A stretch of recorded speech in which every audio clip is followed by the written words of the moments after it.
Happy Friday, everybody. Right now, we only have me. Brian has had a little difficult technical difficulties. I can't get the word out. So he'll be joining here shortly. Why we do that? Let's stall for a hot second. We're waiting for the amazing Brian Kramer to jump on here. And you guys are getting the full. Normally, when I have someone else in there, I just noticed this. Like normally, when I have the two people in here, the screen is shrunk. So instead, you guys are going to see the rest of my apartment. So there's that. But Jeff Ravella, yes, 100%, buddy. You are first. You beat everyone. You beat Peter. You beat Jeff. You beat everyone. The other Jeff.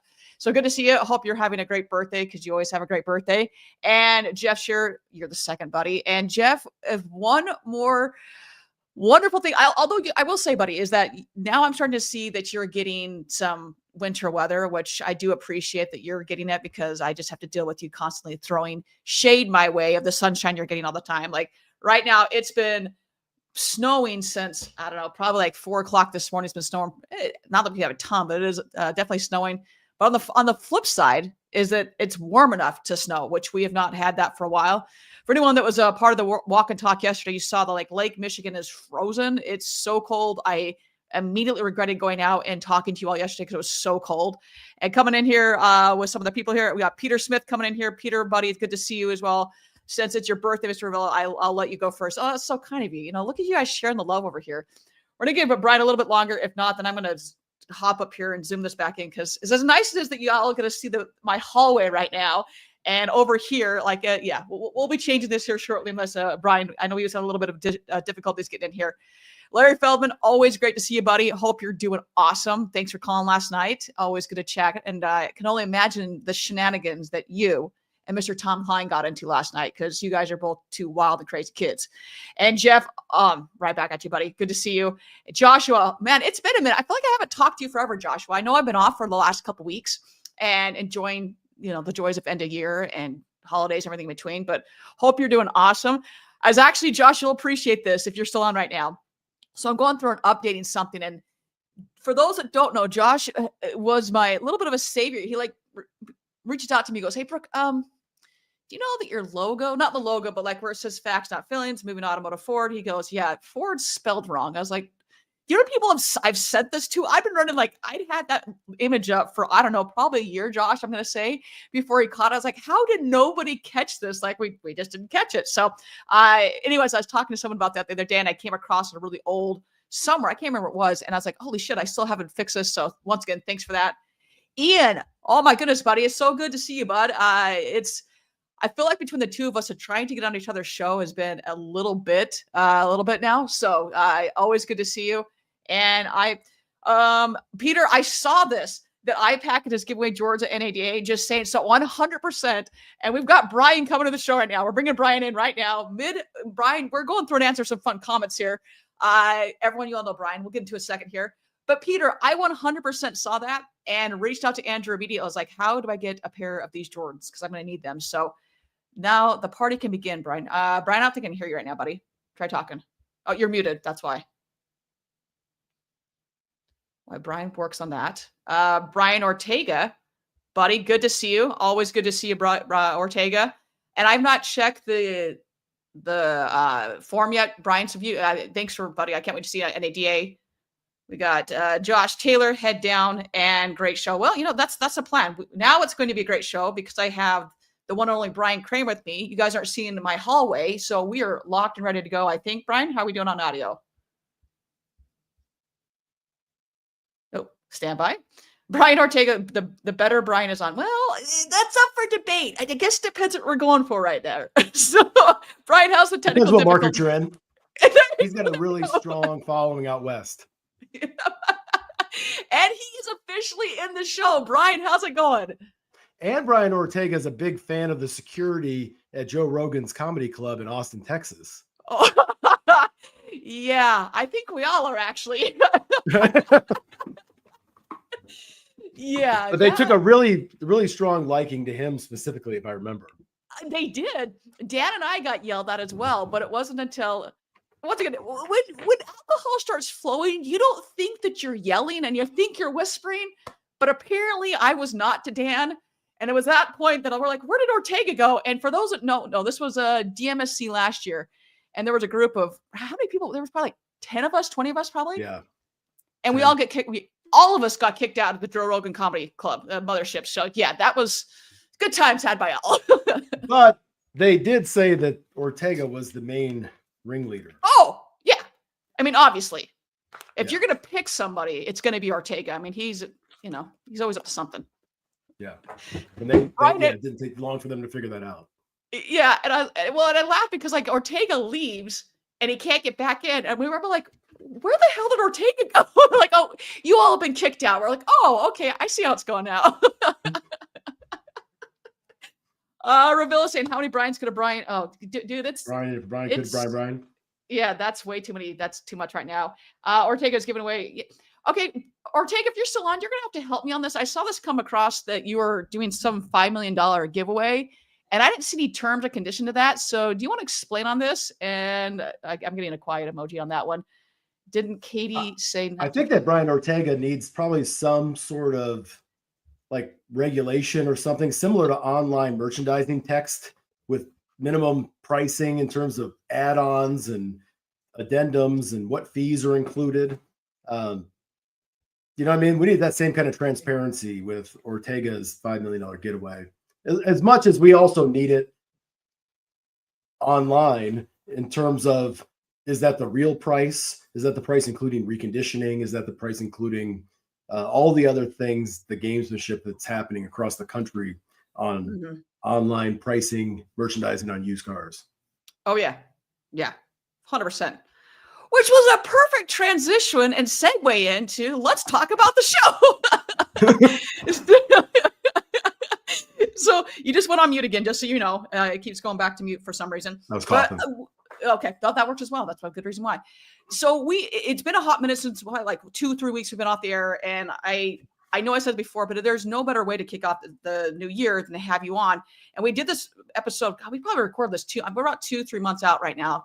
What I'm recording, so it's just always there's so much to like try to cram into a 30-minute segment of like, okay, how do you get through all this? So of everything that we went over, what was one of your main takeaways from it? That it's always changing, even as much as everybody, like even that metaverse thing that we did before. As I look back on that, because a lot of people like, it's interesting to me, the perspective on different things and how different people look at that stuff, right?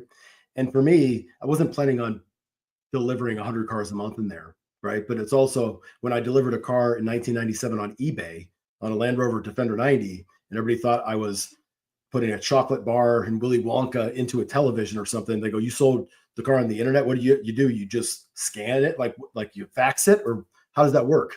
And that's the same way that some people approach the metaverse thing. The metaverse thing is just an evolution of digital retail in a 3-dimensional format, right? But what everybody doesn't realize is we still have to figure out this disjointed, which we still haven't figured out, which is mind-blowing to me. When I look to see where we were then and where we've come as an industry, we made progress, but not really a lot from a customer. Everybody focuses on the tech. And you and I talk about this all the time, right? We talk about technology itself, and everybody wants to debate the technology. And as you said on that podcast, and then I think the one you did yesterday, which that's a great location. If you're that close to the water in Chicago, that's beautiful down there. But thank you. But as you're talking about that, the experience and the parts that have to happen after you click the button, like Amazon, you click on, buy now. It was like, whew, that was nice, right? Instead of having to go into eBay, type in your name, all the stuff that goes with it, figure out shipping. Do I want to pay $12? And it's not that you're not paying it on Amazon. You're just not seeing it, right? It's just simpler. It's less painful. So when you see all that stuff, you're not realizing that goes to this. There's a fulfillment center. The fulfillment center then has an A/B process, which hunt group of lead group, like an internet team, floor team, equity team, acquisition team. If this is somebody who wants to sell their car, it goes to a different group. And that's the fulfillment warehouse at Amazon. And we're going to send it either to a third-party fulfiller, and maybe we'll outsource it to a BDC, or we're going to have it go through our fulfillment system with our distribution. Then it's got to go to this. And then all that stuff has to be reverse engineered and backwards. Then they do it with them, U.S. Postal Service, which said it couldn't happen. We can't do it on Sundays. And all these things that we'll be experiencing in a minute because Amazon's going to mandate their SLAs on us.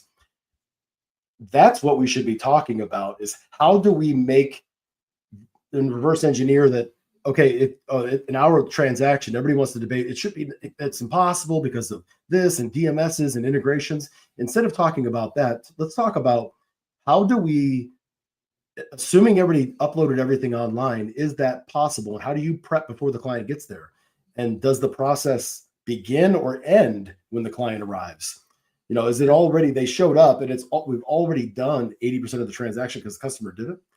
Mm-hmm. And that's not always what happens. It's like showing up at Starbucks after, and I remember doing this, and I did it at Tropical Smoothie Cafe. I do all the stuff online. I show up, and I remember I said, yeah, I did everything on the app. The app. Oh, that's where's such and such, right? They handle all the. Have you checked that thing lately to see if there's any leads come in? Because they're just handling all the stuff in the showroom. Now they have role clarity. They have one person in the morning, because I recruited all the Starbucks in Naples to fuel my sales staff over there. They have one person at the drive-through. That's what they do. They got one person in store, and that's what they do. They got one person that's prepping to make sure that everything's ready, and they're on the back counter doing all those things. And then there's somebody else that's doing mobile orders, and that's an entirely separate business. And you can't just do one. You also can't have the person who's handling the front, the greed, the in-store experience, also going back there and managing the online experience. No. Because it just doesn't happen. But that's what we try to do in dealerships. It's a round robin. We're going to let everybody handle everything and just hope for the best. And the tactical process stuff, the tech to me is 10% of it. 90% of it is the process, the execution, the people, the role clarity, the measurement, and then keeping it going. And to your point there, I mean, I'm going to pull up Ian's comment here. Is like, can we pick it up now? And so, because we've been so trained with those that do it well, that when the system does break, you freak out because it's a first world problem. That where's my Starbucks? I ordered this and now I'm waiting. I remember I was at the Cosmopolitan in Vegas, and I'm looking at the line of how many people are online. I was like, this is going to take a half hour. So I just did the mobile order sitting there, and I did get it quicker, but it was interesting. The first time I'd seen this, and I live in Chicago, but the first time I'd seen it done where one person was, all their job was to man the little things that, like the papers that came out, the receipts that came out, and it's like, okay, all I'm doing is calling people's names. That was their only job. It was that busy. I was like, interesting. Like, we have the one, I think it's actually the biggest Starbucks in the world in Chicago. And I just haven't been there on peak times, but I haven't seen that sort of delineation of everything. And we're going back to the metaverse portion of it. You and I talked about, I don't know if it was that time or when we were in Florida, it was crazy to see just the Venn diagrams and the diagrams and now the diagrams in general of how much time and effort it took, because you can have the greatest technology ever, but if it doesn't integrate with your people and process, then you're screwed. And it was for those that think, though, oh, it's Brian Kramer, so he just did it. No, there was a team around him and teams that said, hey, this is how it's going to be done. This is how we're going to make it be successful. To your point, we might not sell hours and hours of 8 of us locked in a conference room, not doing business. And just because it takes a long time to mentally get to that place. And when you get interrupted, which is every 5 minutes, because you don't have a left tackle that's blocking the quarterback, that's picking that stuff up because of role clarity, that you can't ever be strategic. And then people live in this reactive world. You never get into a proactive world. Amen. And it is. And even like you look at, Kevin Fry that was doing, was it Bitcoin? I think it was something like that. Crypto is what he did. He sold it with crypto. And like, I know a lot of people were like, had their reserves about it. I'm like, but regardless what your feelings are about it, I wish I would have went back and listened to so many people. And I was an advocate of Bitcoin, but if I would have invested, what it would have meant now, and those that actually held on until now, so all these things, you and I talked about that. There hasn't been a lot of improvement in certain areas. It doesn't mean it's not going to happen. It's just taken a lot longer than I think we all anticipated. So it is going to get there. And are you ahead of the curve? Because when it does come, and going back to eBay, is you were ahead of the curve then. And it's just a matter of time before the rest of this gets there, in my opinion. Yeah, it's not a matter of if, it's a matter of when, and everybody will have to do it. And then they'll say which everybody says all the time. They said it in my dealerships because we had a lot of pushback, kicking, screaming, wanted their binky back. And then once we got past that, I can't, Kilway can tell you and everybody else that was there, so much kicking and screaming, especially on digital tag and title. That was like the last thing, and then we acquired another Lincoln dealership, which in Naples, the average demographic at that store was, I think, 78 years old. And it might have been, I think it might have skewed older. the interesting thing is that and they were completely analog, pen and paper only, everything you could imagine in Naples, Florida, Lincoln, put it all together. But within 45 days, I think it was 100% digital. We had 100% email capture that was verified. And there was no paper, no tag and title, no nothing. And as this process was going on, and pretty much the whole dealership was threatening to quit, and what's happening? Why is this happening? Everything was just fine. What did we do? That's why was this needed? It's only a couple grand a month in paper expense, which is obviously much more than the lost opportunity cost is really all I care about. I really didn't care about the paper. But everybody at the Toyota store that pushed back and fought were the most vocal about why would they have a problem with it? You know how much easier it is with this and this, and it was the same people that forgot, and I'm like, really? But it's always clearer through the rearview mirror than it is through the windshield, and you're always the first one getting, cut Bloodied. And yeah, there's also a lot of mistakes that everything doesn't work, and more doesn't work than does. But at the end of the day, I think that the most important thing is to have a culture, an elastic mindset that no matter what happens, if it's COVID, if it's inventory shortages, if it's tariffs, that your team has a mindset of adaptability, innovation, and finding solutions. When my kids are growing up in Florida, I would take them to Disney all the time, and magic bands and all these evolutions of things, they didn't communicate to the staff what was happening. And I didn't do that early on. And I had the same problem they had there when they went to put these magic bands on, these little gold dome turnstiles for when they walk into the parks and all the rides for the Fast Pass. They didn't tell everybody what was happening. So the staff thought that they were getting replaced by these little gold orbs on a little stand. They go, this is what they're going to do. This is the last of us. They're replacing us all. It's like AI. And they sabotaged it for like 2.5 years. And I was talking to Dan Cockrell, who's became a friend who used to run Disney parks. And he said, I realized after the fact when we were doing a town hall meeting at the Hall of Presidents, and he goes, look, I don't understand what the technology is, but this is not supposed to be happening, and we've never been able to duplicate the problem. And somebody said, well, what happens after this? And he said, well, glad you asked. I've got this plan. We're going to be transitioning this team to this team to this. He goes, and these are all these exciting projects we can't start until we get this one thing done. And then they said, well, okay, I think we know how to fix it. It was fixed the next day. And they were sabotaging it because they thought once it gets fixed, then they have no need for us and our jobs are eliminated.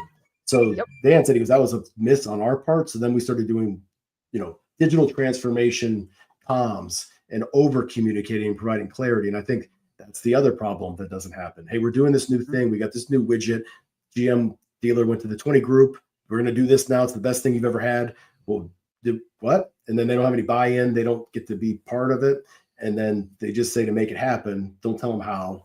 And then don't ask for updates, or don't ask them to update the rest of the staff. So it ends up just being one of those things of, that doesn't work in this market, this franchise, these people, everything's different, unique at that one location. So we're not going to do that anymore.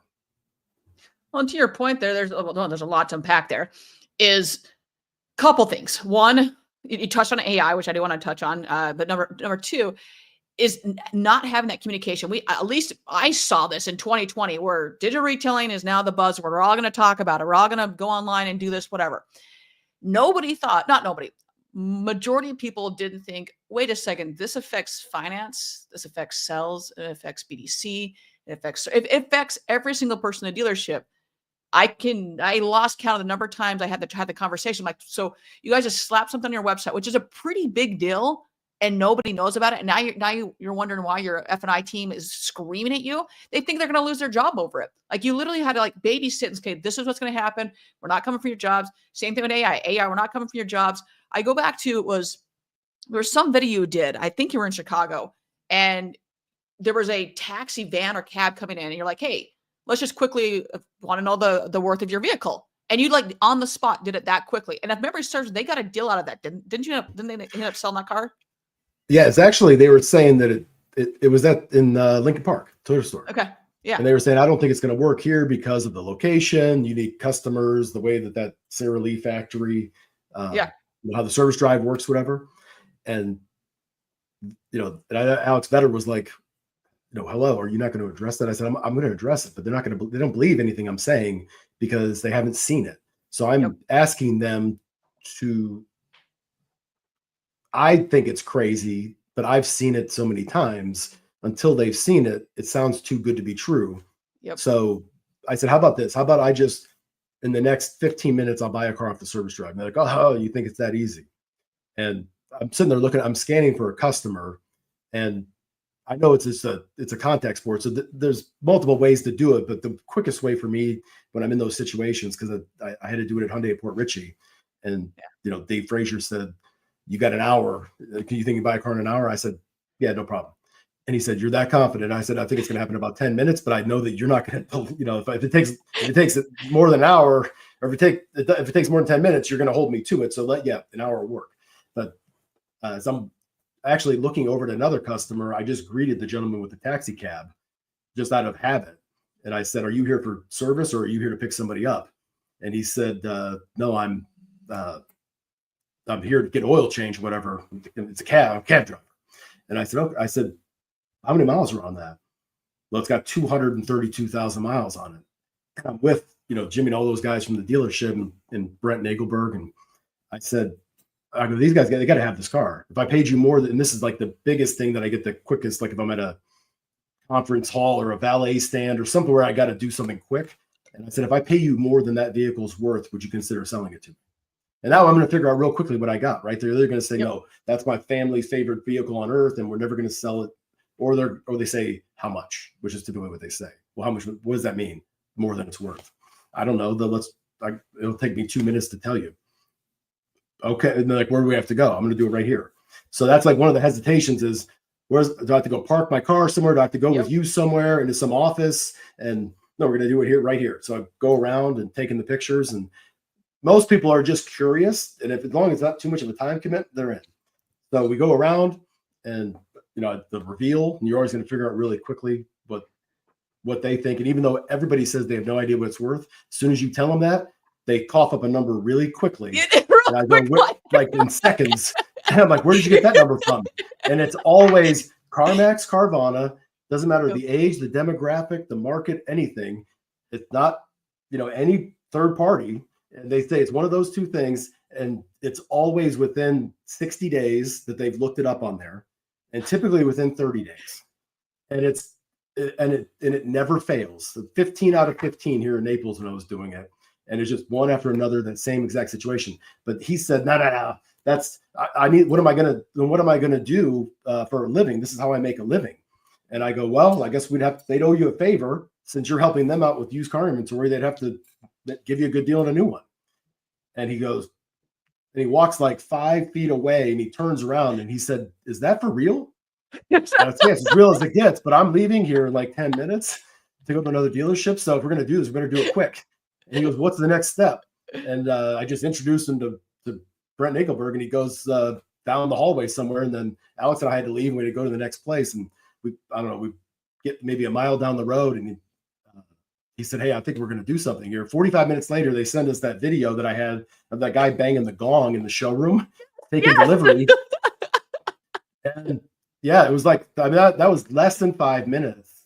But up until then, they were like, that's impossible. You can't do it. But I also used to be like that with the Germains, and they, thankfully they were great. And they would, remember one time they got frustrated with me. They go, we're going to go to Park Place. We're going to go to Sewell, and I'm going to show you what daily excellence looks like, from the training in the morning. It happens nonstop, doc meeting, just true professionalism in this industry.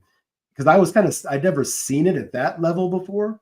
And I went down there, and I'm like, wow. So I think there's something to be said for, and I think that a lot of vendors, since I've kind of played in both spaces and see the world like Joni Mitchell from both sides now, is that I think that most vendors do have the answers, but they expect that the dealers should know what they know when they've been to all these different markets and all these different locations.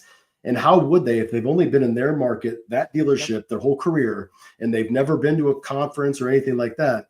How would they ever know those things? And you can't get frustrated with them for not seeing it as clearly when you've been seeing it for years traveling around the country in other dealerships. So I think that dealers deserve a lot more empathy from vendors to be able to seek to understand, instead of just being judgmental that they don't want to do it, that they might not know what doing it looks like. And that's a different journey for change management. That is such a big one, and it goes both ways. Stop villainizing people. Like, understand why something is happening. And I used to work for a company, and I'd be in probably 200 dealerships a year on minimum. So I was so grateful for that for a lot of reasons. One, it taught me a lot, but also I could see, hey, this works really well in this type of area, but over here it might not. Or, hey, Brooke, what have you seen? I can then go back to my resource and say, hey, this right here, to your point, you've only seen this, and that's your reality. Your perception's your reality. And that's all you're seeing. When in fact, there might be a better way to do it, or a better way to optimize what you're doing. Or, maybe you are the gold star child of what needs to be done, and everyone else can, other people can follow from you. That being said, we've had this conversation multiple times. I've had it with other people as well, that if we gave the Brian Kramer playbook to every single dealer in the nation, the people that actually do it is, in my opinion, is very low. Like, you can still hand the keys to the kingdom, but are they going to do it? So understanding back to the people and processes, yes, there's all that stuff. There's also, it is work. Like, you've got to, in your terms, is burn all the ships in the harbor. If you're really going to do this, going back to I think Joshua was saying, here's the door. And Ian said, one more change and I'll quit. Like, those are things as well, whether it's at a dealership or even at AccuTrade and Car Karmos. Hey, if we're going to do this, we're going to go balls to the wall, and where everybody's on board, or here's the door. Like, these are your options. Yes, but you also have to keep, I think the first thing is alignment and letting everybody know what it's going to look like at the end. Yes. And showing them, in utopia, someday people are going to be able to walk in here. They will have already had their credit app filled out. It will automatically populate the CRM. You won't have to print that sheet, give it to somebody else to type it back in, to not even copy and paste it, and all the insanity that happens in today's dealerships, which doesn't need to happen, could be fixed if you have the right resources to be able to get somebody in to fix those things. Because I think a lot of people don't think that that's even possible. But because you sent them a sight unseen appraisal from the CRM, it comes back in, not as a duplicate lead, into the original lead as just another part of that. And then it also populates that, so that essentially at the end of the day, and it's not just Germain Toyota or Germain Ford in Columbus, where I just bought my lease out from. The ones that are doing it completely digitally, there's a Ford of Manassas that's up in Baltimore, and and I never know when I'm going to run into these stores, but I know it as soon as I walk into them, and I can sense it in 2 seconds. Yep. And when I walk in, you can see that it starts outside, because typically there's signage everywhere. Everything's clear. You don't have to sit there and wonder, where's this, where's that. Sarah, Toyota Birmingham, there's signage everywhere, over clear. Where do freight deliveries go? Parts do not go. I mean, you can just tell that they've already thought everything through. Somebody messed up something, which is why that sign's there, to make sure everybody knows where to go, how, and when. In theirs, it's vehicle purchase department, or every AutoNation car, where will I your car department, like a restroom sign, so everybody knows who to go to get to that person. But I think that the clarity starts there. Then when you walk in, there's never, which is good and bad, there's never that Saturday event, Black Friday hysteria. Everything is very calm. You always think, is it busy? How many cars are they selling here? And then you're talking to them, and you're like, hey, how's the day going? Doesn't look like a lot going on. They're like, we just sold I think we just sold our 24th car. Really? And yes. It's like just nothing. It's just very calm. It's very process driven. And in those stores like that, the customer's doing 80% of the paperwork and now the throughput of the salespeople goes up so much, because there's so much less for them to do. Mm-hmm.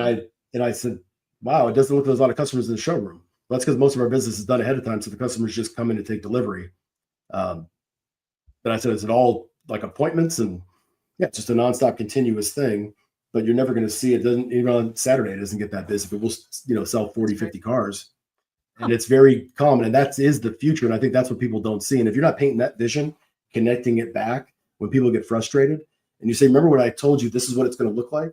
This is why we're doing this. And yes, it's going to be painful for a little bit, but that's the end goal, is so that you can think about how much more time people would have to be able to leave on time, not have to wait the customer comes in, okay, now we're going to print everything up and start it. It's at 4:00. Mhm. Instead of them getting out of there at 4:45 on time because all this stuff was digital, they're now getting out of there at 6 or 7 o'clock. Their spouse is wearing them out. Why is this every single time you said you'd be off at 5 o'clock? You're not. And that's why. And I don't think everybody sees all those paper cuts that cause them to bleed out.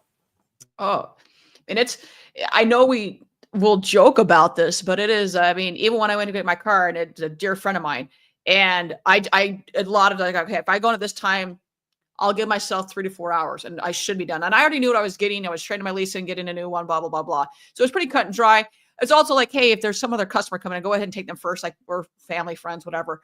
But that being said, it was around that 4 hour mark was about when we started wrapping up. And it's just like, there is a way to streamline this and just have it be way more seamless if you want to go that direction. If you're not doing it now, you're going to be left behind at some point. Like it's just the way we're going right now. It is nuts how quickly AI continues to evolve. And I mean, since we did the show, I mean, how much is it? Someone had posted, so whoever's still watching right now, I can't remember who, someone posted up on LinkedIn about they wouldn't put themselves in ChatGPT. I don't know if you've done this or not, but you want to be freaked out. Go do this. There is very private information that is not public knowledge. If I went and Googled I chat GPT myself and shit's coming up, I was like, there's no way this is not public knowledge. The only way. So I just say this all is it's moving so quickly that also like the whole protect your privacy, like there's some cloud-based something I got to figure out is sharing stuff to chat GPT that 100% should not. So that's a whole other thing, but I'm just saying that it's moving so quickly that this AI knows more about us than we probably know about ourselves, to be quite honest. And I know something we also talked about is like leveraging the AI. That was a big portion of it because there's so much technology out there. And to also keep the people portion of it, because you have to have that people portion of it. They're the ones to write the freaking prompts. So yeah, but I don't know if you want to touch on that at all about the AI portion of it. Oh yeah. I mean, I have to be really careful to not go, because once I open up that Pandora's box, it's tough for me to put the genie back in the bottle. But the other day, we have this used car managers group on Facebook, and it's only for used car managers. And the Facebook bot is like a Llama 3.2, their version of Gemini or whatever. Yep. And it's really, really powerful. Like the Grok one that if everybody hasn't downloaded the Grok app, that thing came out yesterday, and that thing is powerful. Especially me messing around with it last night. So I'm in this Facebook environment, right? And this is the next thing that dealers need to worry about. And dealers there's a lot of things to worry about, but getting replaced by AI is not one of them. What they need to worry about is what I did with Facebook, in that is I keep on asking it this question. It's probably like what you're going through with ChatGPT, which I'm gonna steal that tip. And wait for it, Brian, because it's coming, because this is there's always these aha moments. So, I transitioned into this new role at Cars Commerce, and I've been like myopic on acquisitions and so deep into it, right? So now I'm coming back up to, whatever reality, and I'm trying to reacclimate myself with the rest of the team and have them walk me through what's changed with GA4. What should we be looking at? How do we connect the dots on all these different pieces, not just acquisition? And what should we be looking at? And how does Facebook interact with this? And why does this happen when I see that I mystery shop a dealer and all of a sudden they start getting served up all these Facebook ads, and now I'm getting 9 or 10 on a carousel getting retargeted? Why is that? Well, it's because that agency that dealership uses is monetizing the dealer's audience and the 10 other accounts they have that are all cross-pollinating from all over the country. Now you're getting retargeted from this over here, and the numbers look great. The engagement probably looks great, but the conversion doesn't look great. And all these things that I didn't know. So I started asking inside of this closed Facebook group, because it also will go back 6 years of comments of high engagement with 13,000 used car managers. So if I say I want to know the best pay plans, give it to me. It'll sit there and just search it, PDFs. It'll do it in contextual format. But so I asked it, teach me how to optimize marketing on Facebook using Cars Commerce products, using AccuTrade acquisition tools, dealer inspire websites, reverse engineer it. I said, use internal Facebook data, not external data, to tell me what causes conversion from Facebook to Dealer Inspire websites, and how does that compare to dealer.com, Dealer On, and show me all the KPIs that you measure and let me know why you measure those KPIs. And then I could transition that into, if you had a scoreboard for a website provider, what would it look like? And how do you manage success for your dealer clients and your vendor software partners on Facebook and automotive and all this stuff? So it started spitting out all of this, and it said, well, some of that stuff is proprietary. I said, can you please share the proprietary information in a concise way? And it just started spitting it out. And I said, please provide me the source data on where you're getting this information. The 2024 Automotive Insights Report, automotive -Facebook -confidential. And I said, what page, paragraph, and it sort of give me all the information so that I can, I'm going to see if I get permission to cite it. But it showed me what the difference was on the conversions, what the difference was on how they measured site speed, how much session duration, and all of these different things. So then I go into marketplace, I go into KBB ICO versus AccuTrade, and all of this stuff, and it gave it all to me. So I'm talking to David Spizak the next morning because I think I got maybe an hour of sleep. I got sucked so far into that rabbit hole, but it educated me to such a degree, and it validated a lot of things that a lot of the people in my company were saying, but I didn't have the competitive data to be able, because internal, right, of my competitors. But it gave it to me, and then David Spizak tried to look it up, and then it said that information is no longer available, or not, it's still locked down. So a couple lessons to be learned here. In, I don't know, 12 hours, I went from being somewhat familiar, and I was not as relevant as I was 3 years ago with all this stuff, to being on the tip of the spear and it telling me all these things. I also downloaded the Gemini app, and just like we're talking right now, while I'm doing other things at night, I'm talking to Gemini and having it teach me. And I'm having like that movie Her with Joaquin Phoenix, where it's just talking to me for 2-3 hours. And I said, why is that? And what GA4 from Google's standpoint, how do you look at that? And what affects that algorithm?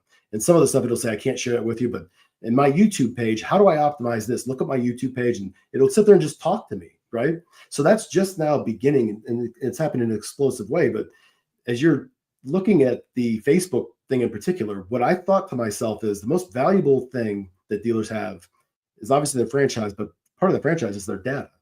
And within their DMS, their CDP, their website analytics, and all these things, who has access to it? Who can pull it? Who can export it? When they do a Facebook campaign with somebody that's a gypsy from a carnival that they barely know, that's like, yeah, just sign here, here, and here, and then put me as an admin on your deal, and I'm going to do everything that I can. So now that gets exported. What are they doing with that data? Are they doing what I did with Facebook? Yeah. And when you're talking about AI, where you just hand over the keys to your car, do you have a secure format to be able to contain that data? Yep. And are all your, because it's super exciting what we're talking about, but what I see is very, very, very dangerous is a lot of, like at Cars Commerce, we have Gen I policy. They already locked it all down. It's secure. We're on AWS secure platform. So you can't take this stuff and just go upload it, which is easy to do in Gemini, ChatGPT, and have it do an analysis for you. But as everybody starts uploading all their confidential dealership data into ChatGPT, which a lot of dealers are doing, now that data is out there, and anybody else can grab it at some point, monetize it. It's public, and some people are going to eventually give away their data to the AI engine. They already are. I will attest to that. The stuff that I was searching, Brian, it got down to the point. So my bedroom is right over here. It starts talking about the color of my duvet. It tells me, oh, Brooke's got a mirror in the corner. She's got 3 portraits. I was like, how the hell do you know what my apartment looks like and how my apartment's decorated? And the only thing I can think is that, so it's so much more than uploading your data into that. There was a photo that was taken and it was sent. Now I have an iPhone, so it's not the text messaging because that should be secure. So it's got to be the cloud app that's uploading it and storing it in the cloud. There was other very private information through text messaging emailing that was back and forth with the client And that was when I started going further and further more into this, I was like, how the hell does it know this stuff? So yes, so your TV's listening to you, yes, all this stuff, but there's so much more than that we really have got to be careful about, because I don't know where the blame, I don't want to say blame, but where it lies, because you're it's trusting not a even defined platform. yet. Yeah, it's not. That's the thing. It's not like and when they define crazy. it, your data will already be out there. Yes, you're already screwed. So you don't want to still sleep. Go, and it's not like one or two. Like certain things, I'm like, it really blew my mind. So I talked to a friend about this. I'm like, what am I missing? Like, what other places? And all I can think was like, it's reading my Gmail. 100%, it's reading my Gmail. Like that, there's not even a question. And it's one of the cloud apps that I have. It's pulling information from there. So if Now let's talk about the positives. Yeah, that freaks you all out. Yeah. So we obviously got just like a glimpse of the danger, which is crazy dangerous, of what, if I can do that with my competitors, can the dealer do that with their competitors? Yes. And right, and get their data and their info. I mean, I was able to pull up the top 10 dealer groups and what their acquisition rates are on Facebook and their conversion with my tool versus my competitive's tools. And it laid it all out for me. Now, I can't do that today, but I was able to do it that day. So it's just a matter of time before they go back and see that. But there's always going to be that thing you don't know about, like, oh, shit, we ought to clamp that down. So that's the bad. The good is I look at it like, well, actually, I've already built my own online assistant. So I built I'm not going to reveal it yet because I'm not finished training it, but it's on Facebook. It's actually an entity. And I've already been using it. Just nobody knows what my handle is or that I own it. But like within that group, I've got a lot of people that'll say, hey, can you help me out with this and this and this? And like, I've been on calls since 6:30 and I'll be on calls tonight and nonstop till like 7:30 with no break in between. So I can't do that during the day. So what I did the other day is, while I was getting fitted for my new glasses, because I'm getting older now, I'm looking at this thing and he goes, hey, can I just carve out an hour to go over a forecasting tool with you? And so this AI bot, I uploaded a forecasting tool that I had in Excel. And I said, hey, can you create a user manual for this standard operating procedure and list it in terms of steps as to what somebody needs to use in order to fill this out, what the formulas mean, and translate them into just bullet points and how they're calculated, and write that out and send it to me. So it did, like 20 seconds. And it was like 18 pages. It was pretty robust forecasting tool, like really robust. And then so I sent that to the gentleman and he goes, whoa, this is a lot, but this is pretty clear. Do you have time to go over this with me? And I said, I don't, but give me a second. So I asked this thing and I said, I need you, because that guy's on Facebook, this thing's within Facebook. I need you to reach out to this person and walk them through this.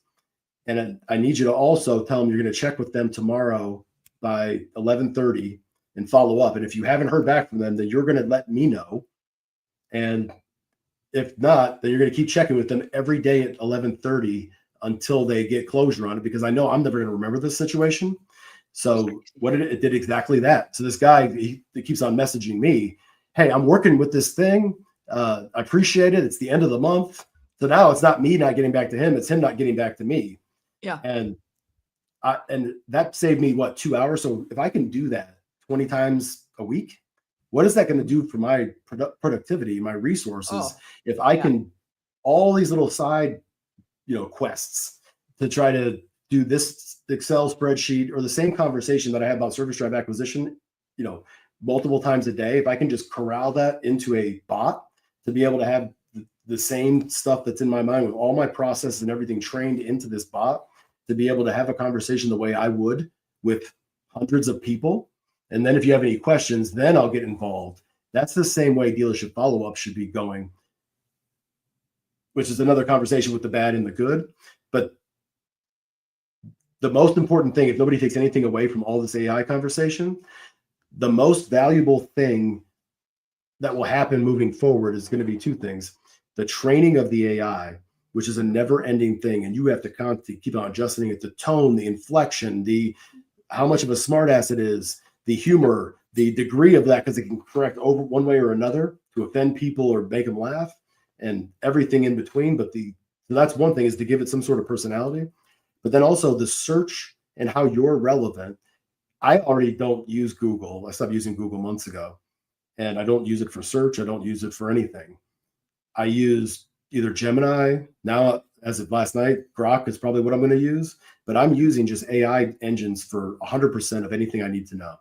But that search, which AI has told me, and I've checked with multiple tools to make sure that there's not conflicts or that are giving me bad information and it's consistent. It's not looking for what's out there or searching for things.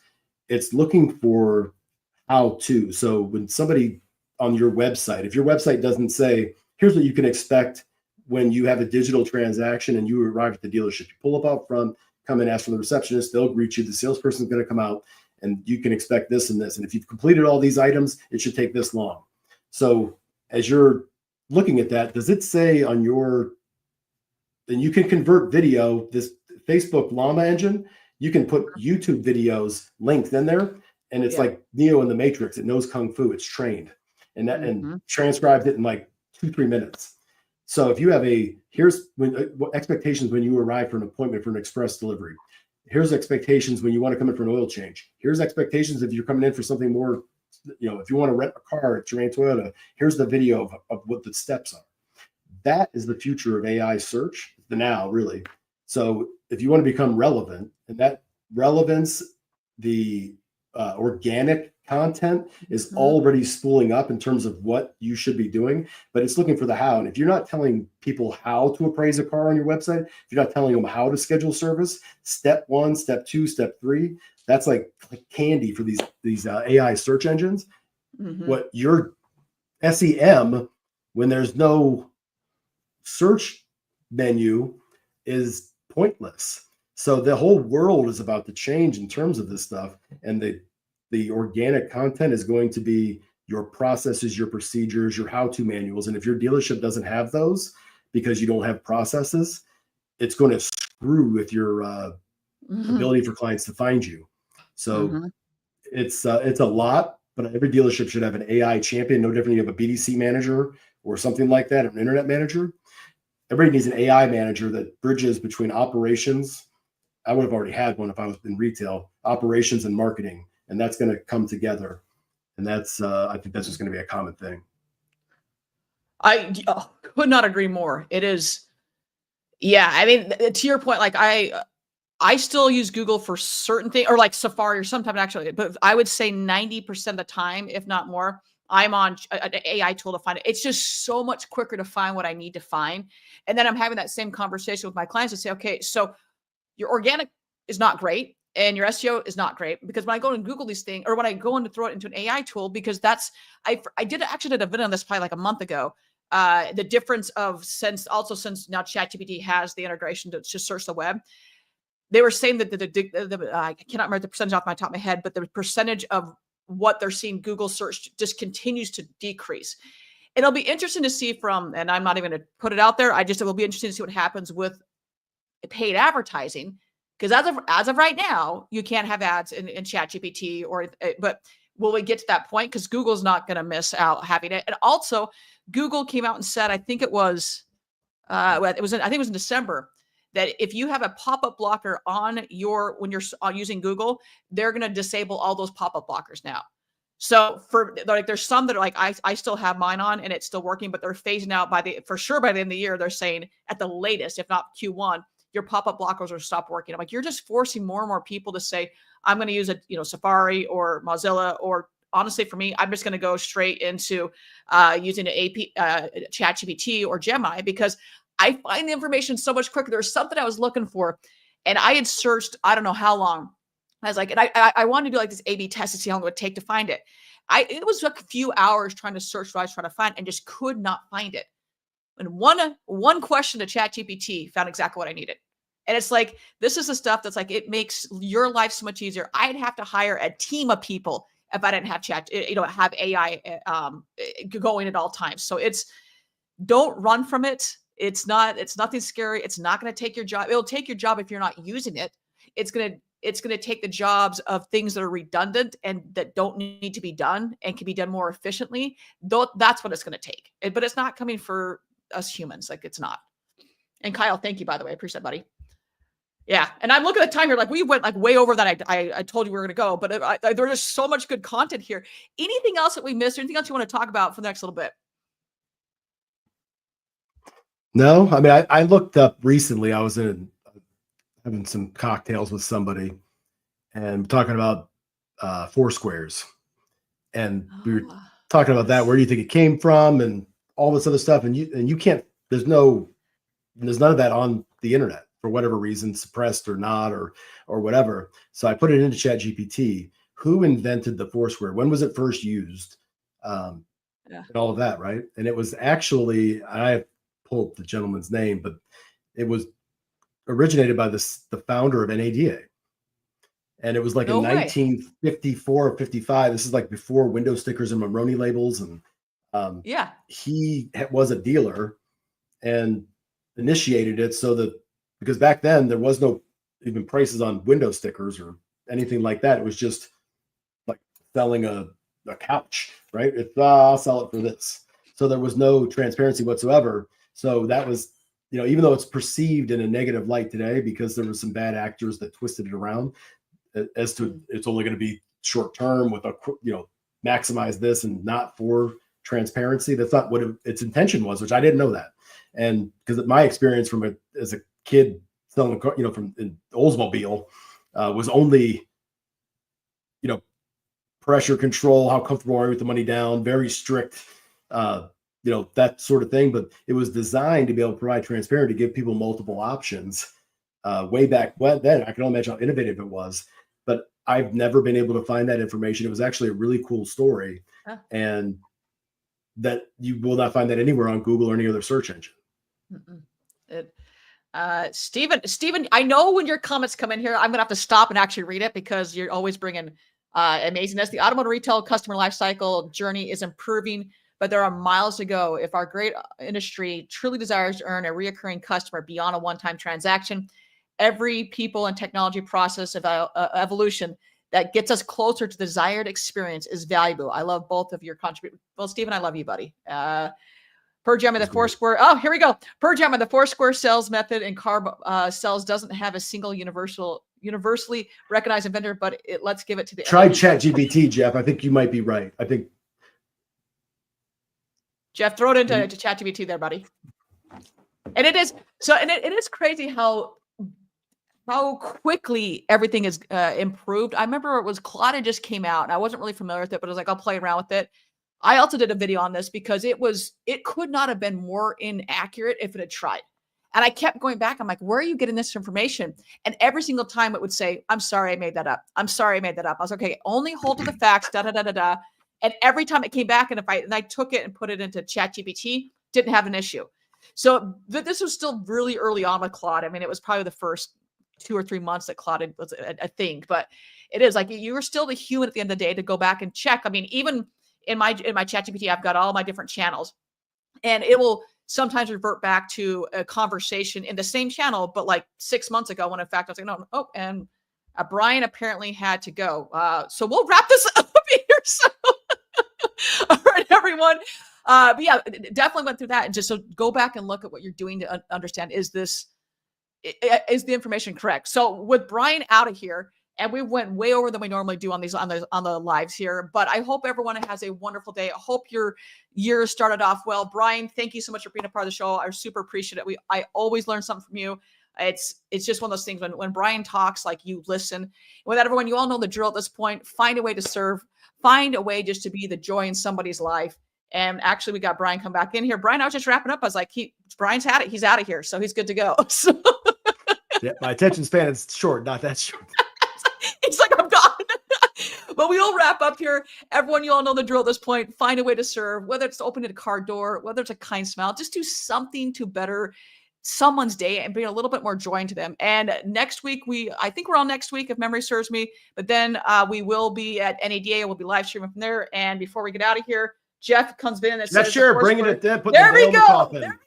There we go. George W. Brown. NADA was founded in 1917 to represent the interests of car dealers and provide advocacy, training, and resources, while NADA has influenced sales practice through its educational programs and industry standards. The Foursquare sales process is not officially credited to George W. Brown or NADA. There you go. So now this urban legend, I'm going to announce that I'll be on a obsession quest to go find that information. Luckily, when that happened, I exported it into Google Docs because I found it very interesting. So at least I got a copy of it somewhere. So I'll turn that into a LinkedIn article. Yeah, do. Because it's interesting.